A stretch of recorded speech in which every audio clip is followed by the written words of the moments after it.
In this video, I'm going to be making this gadget right here. This is what I use to do point of view filming.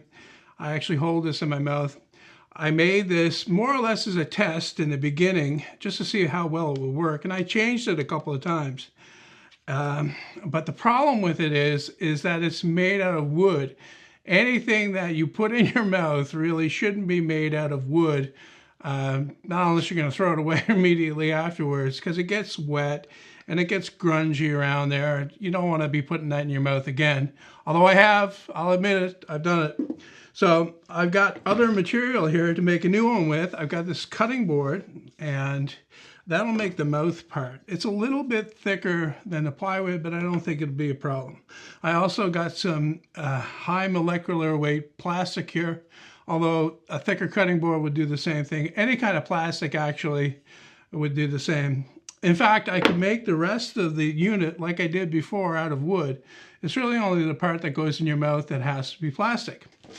Okay, the first thing I gotta do is take it apart, but first I want to point out a couple of problems I have with it. Now, this camera, it works with this camera only. This camera is the typical point and shoot size.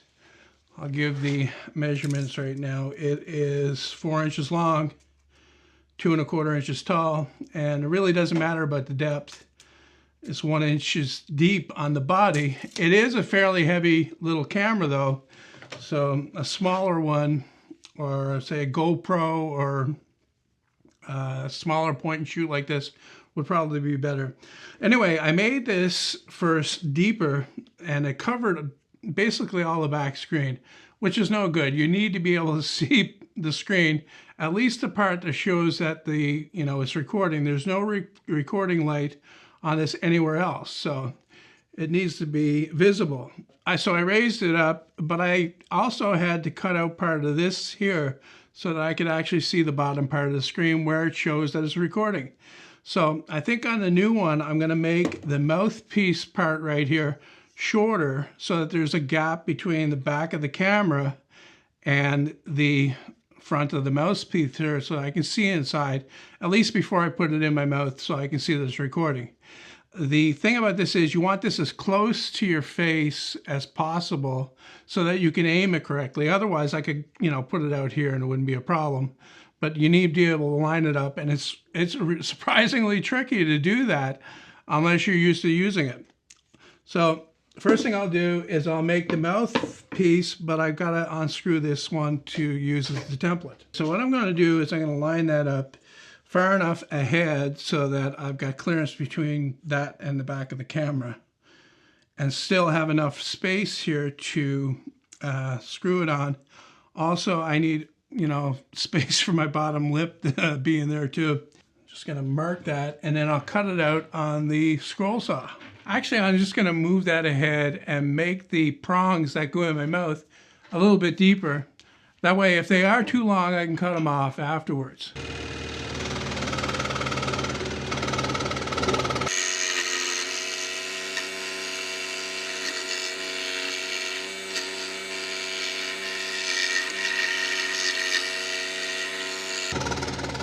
Going to clean up this and round over the corners a little bit here on my strip sander.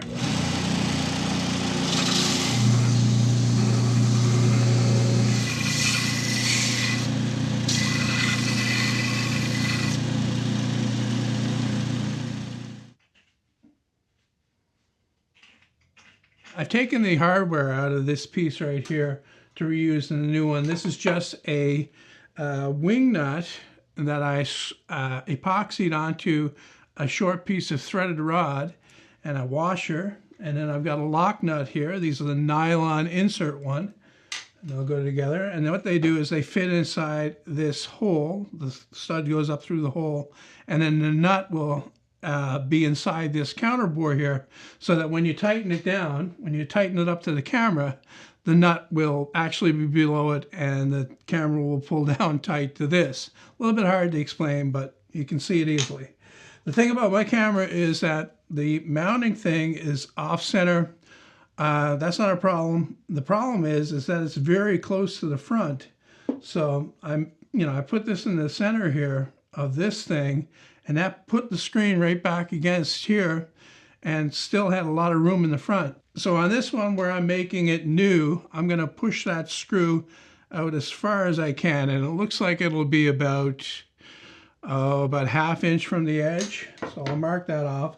I'll also make it the same length as this. There's no reason to change that. So I'll mark off the length, and then I'll roughly mark where the hole goes here, and then I can measure back ½ inch from the edge. Now over here at the drill press, I've got a 3/4 inch bit put in, and I'm going to drill the counterbore first, down about ½ inch, same as the other one.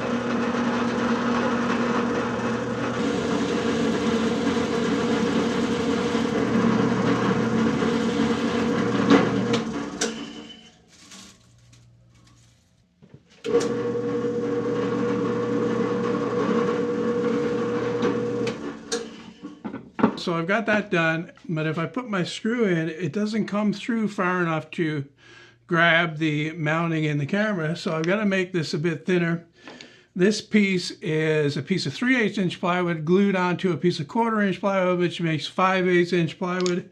So I set my fence to 5/8, and I'll just cut this to that thickness.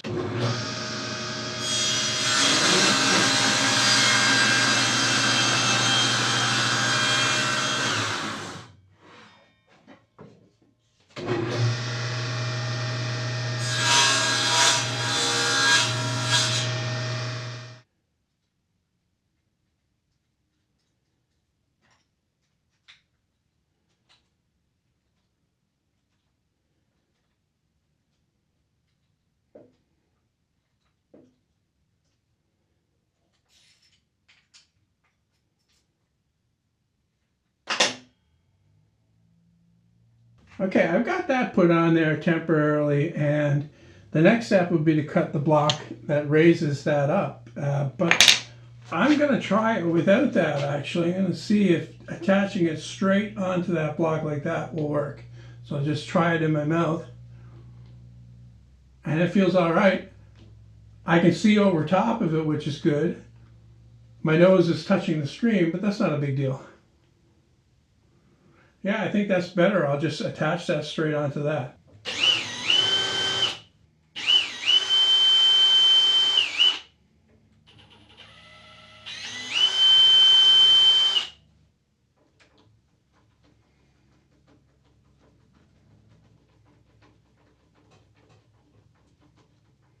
Okay, well that looks like it.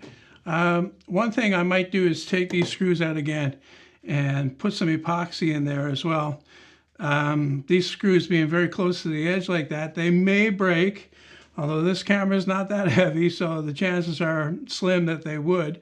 But, you know, when you're doing this kind of stuff, you're not really paying attention to that. The last thing you need is for this camera to break free of the mouthpiece and fall into the blade or something like that. Or, you know, a chipper or whatever you happen to be using. So the last thing to do is to give it a try. Turn it on.